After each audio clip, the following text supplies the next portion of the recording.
This video is brought to you by foolishness, as in driving a BMW i8 3,500 miles in 4 days with dihedral doors,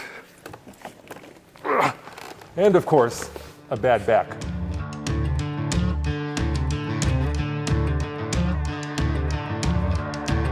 All right, we're getting close to the Canadian border. This 5 hours may turn out to be more like 6. Because as you can see, reduced speed. This is our emergency gas.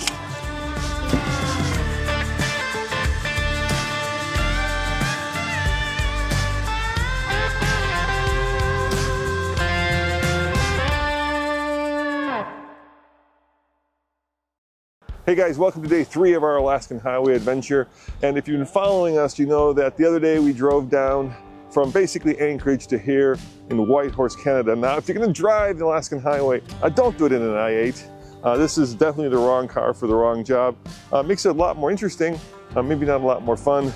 Low profile tires, not a lot of ground clearance, not great when you're hitting potholes and gravel, and you have basically an i3 tire in the back as a potential spare. Hopefully we'll never have to figure out whether that i3 tire actually works as a spare. But today we're going to continue down the Alaskan highway. And yesterday we kind of focused on the car, and today we're going to focus on the road. So we're going to show you what it's like to go down this road that was built back in 1942 to help connect the continuous 48 states with Alaska. Now, if it were me and I was doing this again, I'd definitely do it in a pickup truck. But you know, this makes it a lot more challenging and a lot slower. Oh my God.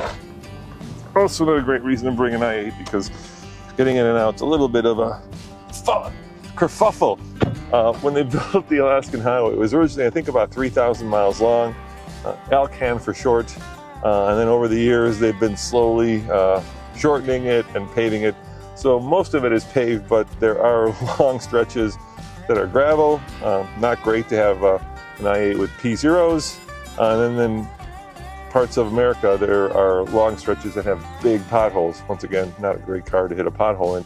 But if you look over in front of us, you'll see these guys on motorcycles, and it's always been my dream to drive up to Prudhoe Bay on a motorcycle. I've done it now twice in a car, never on a motorcycle, so I'm super jealous of these guys. I think, you know, to be able to do that, it's got to be an adventure of a lifetime. These guys are from New Jersey. Imagine that. We're driving this i8 about 3,500 miles down to Boulder. Those guys have got to go probably another 2,000 miles, or have come another 2,000 miles from New Jersey. So talk about an adventure. Anyway, today we hope to show you what this road is like. We're going to get the drone out. We're going to go by some beautiful scenery, and hopefully we're going to keep it right side up and not puncture a tire or hit a moose. And so far, like I said, if you've been following the series, you'll know that we've really struggled finding any animal life. If you watch videos of the Alcan, people will be like, oh, I saw a moose, I saw a bear, I saw 14 ox or something. We saw a rabbit. One rabbit sitting by the side of the road with a fluffy nose and a fluffy tail.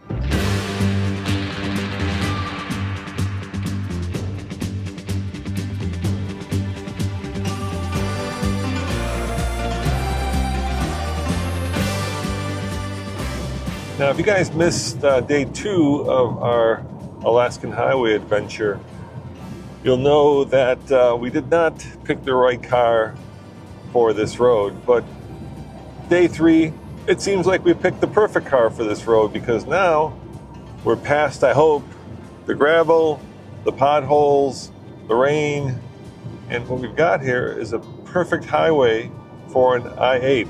Long sweeping turns, beautiful scenery, very well maintained road. The only downside is the speed limit. Yesterday it was around 50 kilometers, getting up to 70, then 90. Today 100 kilometers, which is about 62 miles an hour. And as you can see, the i8 has a top speed of 260 kilometers, which is about 155 miles an hour. But you know what? I don't want to have my driver's license taken away in Canada, or the car. So we're going to stick to the speed limit and just enjoy this car's ability to gobble up kilometers, in this case, with ease.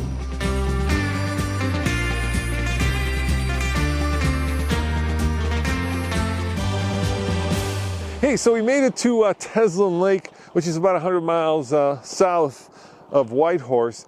And if you're going to go on the Alaskan Highway, you really need this. It's called the milepost. It's kind of the Bible of the Alaskan Highway. It kind of gives you all of the highlights that are along the road, like this incredibly beautiful lake. Now, Cole did see a coyote, so we're now into a rabbit and a coyote. And look, I spotted some bears. They're just in the milepost. They're not on the side of the road. But coming up, we're going to go try to hit some of the highlights that we found in the milepost. So I think the signpost, what's it called, Cole? Signpost? Fence post forest. Signpost forest. That's next. So that'll be exciting because with all this information, you could spend, 3 months driving this road, and we're going to do it in 4 days. So I think we're going to miss a lot of the cool things.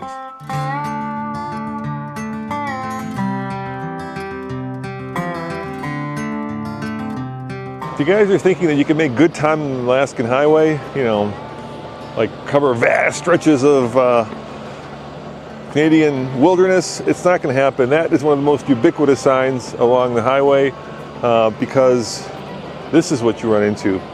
There's just big sections that are being repaired. Some are apparently is construction time because that's when you can do it. And so you spend a lot of time either going slowly or waiting for traffic to clear the one way. So just be prepared to take your time. Look, got a bear, finally. Where do you think, Cole? There? Okay, Cole says that's a good place to put it. Well, here comes a pilot car. Plus there's a lot of bugs, Cole. I think we may have to put it on next time. Yeah, I don't want to rush this, but that's where our bear's going. So we have a little bit of a reminder of the fact that we've been on the Yukon territory. All right, let's hit the gravel. So join me for a rest stop along the Alaskan Highway. Now, there are no formal bathrooms here, so you're expecting an attendant to come and hand you a towel, maybe help you wash your hands. You're not going to get that. But you are going to get some lovely art, stickered up trash cans, as you can see. So, I was here. Oh my, this one's very full. And then the bathrooms, basic with, once again, some kind signs for travelers on the route. You make me puke. Yeah, magic, yeah. So it's a little, dare I say, rustic out here. And if you don't like rustic, then this may not be the place for you. But if you don't mind rustic and a little stinky, then, it's not horrible. And there's no bear that's running out of the woods. Is there a bear? Okay, no bear. Oh, wait, dog. There's a dog. All right, so let's do an official count. So no bear, no moose, no wolves, a rabbit, coyote, 3 cows, and a bunch of dogs. Not exactly the wildlife viewing that I was expecting, but we've got a hell of a car. That makes up for it.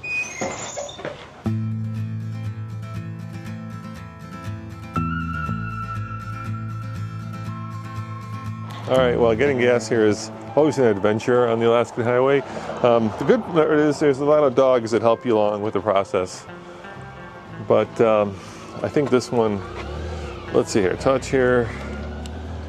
All right, premium, we want that. Number 4, is it gonna be 500? Oh, that seems wrong.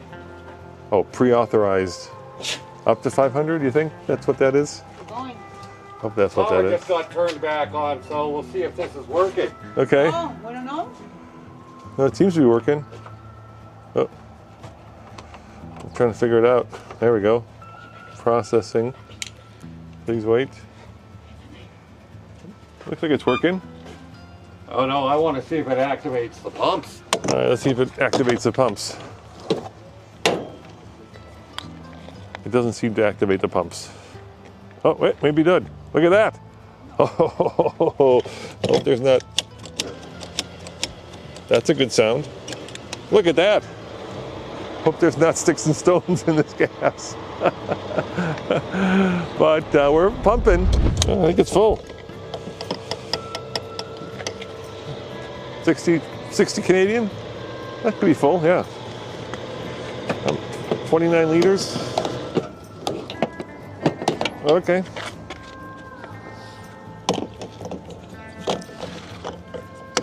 Smells like gas. Let's see if it's full. Look at that. Full and service due in 16,000 kilometers. BMW does like to let you know ahead of time how much service is. So the gentleman just told me that they just had their power turned on, so he suggests we go to Watson to have some lunch.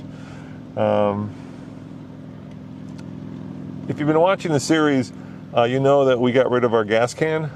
I was a little worried about that until now. Now we have a full gas tank, and hopefully this stuff will get us further on down the road. Cole, 60 Canadian. It's expensive up here. Figure that's only 30 liters, 4 liters to a gallon. You do the math, Cole? What's 4 divided by 3? I think it's 4 liters to a gallon. All right, let's do the math here. Hold on. Well, we don't know. I think it's 4 liters per gallon. So 30 divided by 4 equals 7.5. That seems about right. So we paid 60 Canadian for 7.5 gallons. And Canadian's like 1.3. I don't know. You guys figure it out at home. I'm worried about lunch. Cole just spotted a bear. We're going back to see the bear. Oh, where is it? You just sitting on the side of the road? There's a car coming up my butt. Is he still here? Or did he run into the woods? He probably wandered back into the woods. Nice. Oh, look at that. Good job, Cole. We've got a bear.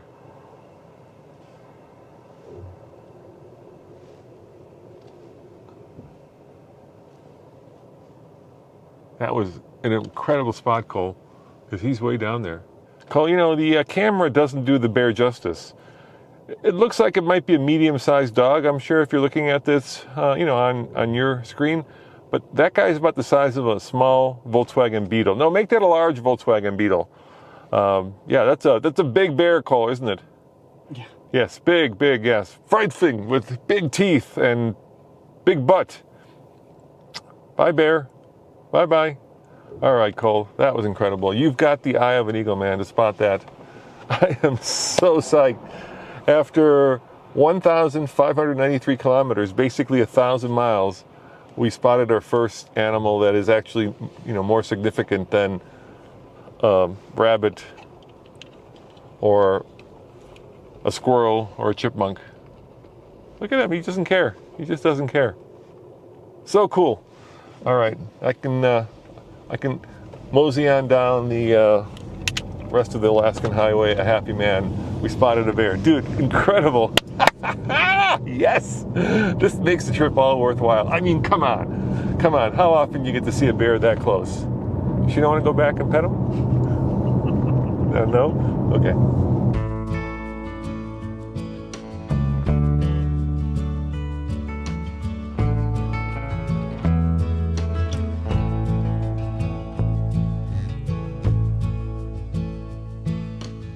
Now that we've actually seen a bear, I think we can officially put on the Yukon Bear on the rear windshield.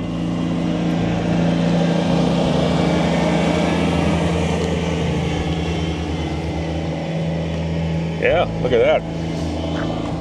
Well, welcome to the Watson Lake, Yukon famous signpost forest, where apparently people from around the world have posted signs to posts. That seems like a good definition. We should have brought a signpost from Colorado. Maybe still in one of those welcome to colorful Colorado ones. Might be hard to get on the plane, but that would certainly make an impression. San Rafael Yacht Club, that's pretty cool. I suspect some of these signs have been less than legally gotten off the road.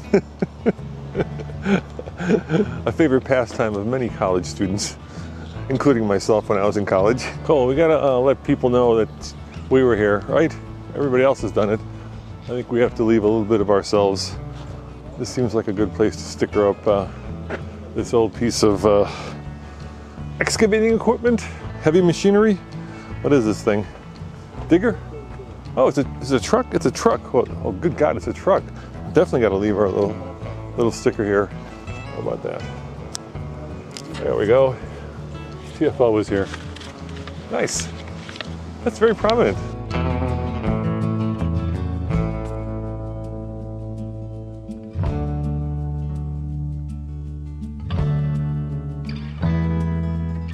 Oh my God, look, another bear. Bear number 2.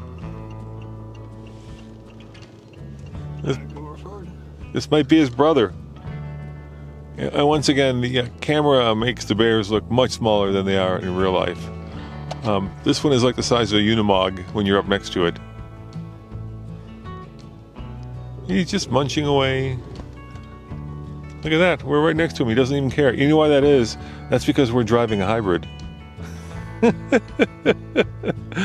And the car is silent. How cool is that? We got not one, but 2 bears. And like I say, is he rearing up? Is he gonna take a chunk out of the car? All right, so now we've got on camera and spotted a rabbit,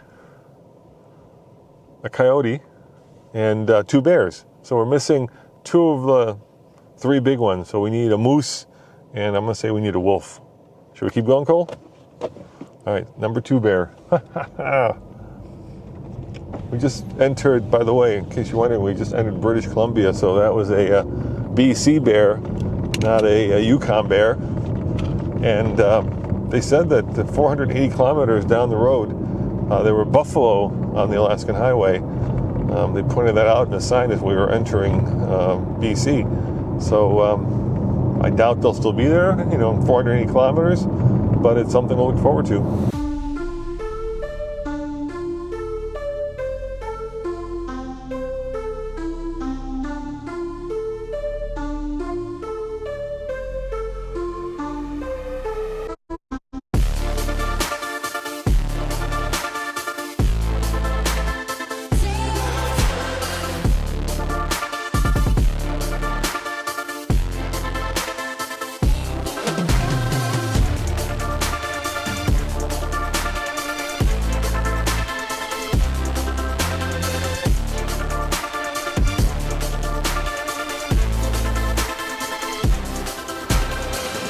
So we've driven about 2/3 of the Alaskan highway right now, and we've seen animals.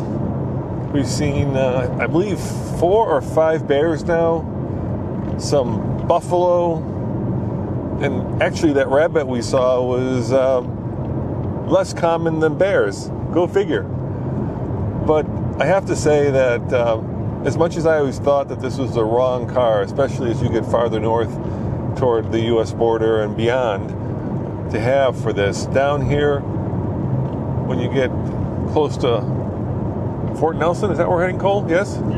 Then the road just turns magnificent. I mean, this is like driving the Highlands in Scotland, or maybe, through some of the best roads in the Rocky Mountains, except unlike Scotland and the Rocky Mountains, you may pass a car or a truck every 5 minutes or every 50 minutes.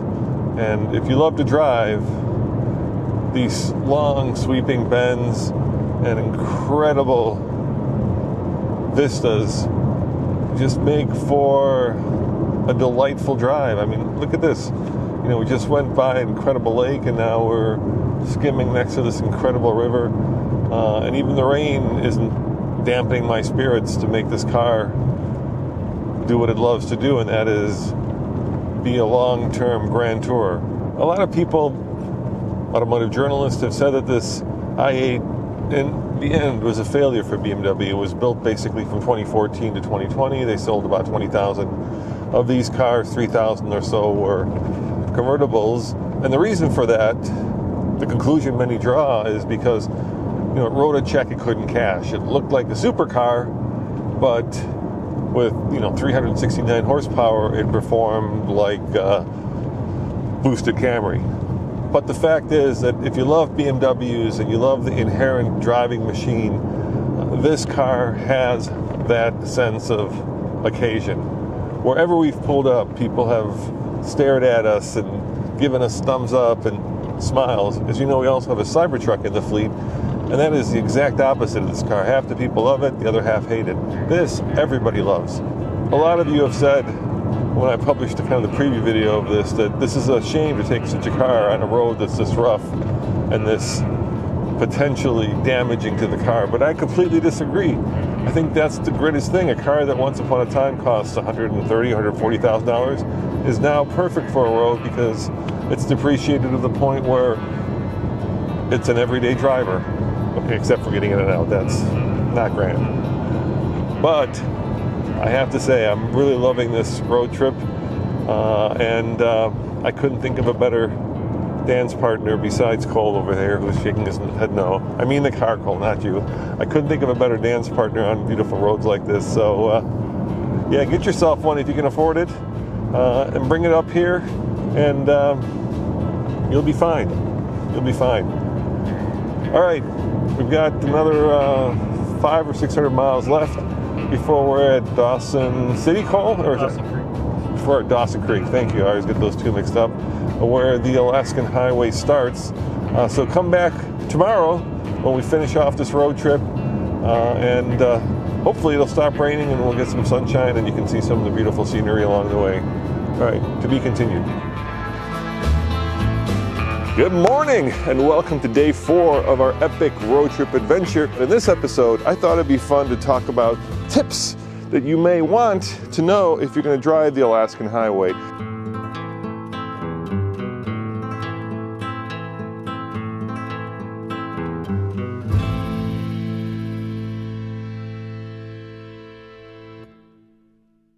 Do you want to know what happens next in our epic Alaskan Highway journey? Well, if you're a Patreon, then all you have to do is watch it right now. And if you're not, you can become a Patreon by clicking on the link below, and you can see the next episode right away and not have to wait until next weekend to find out what happened with me, Cole, who's behind the camera, and this i8.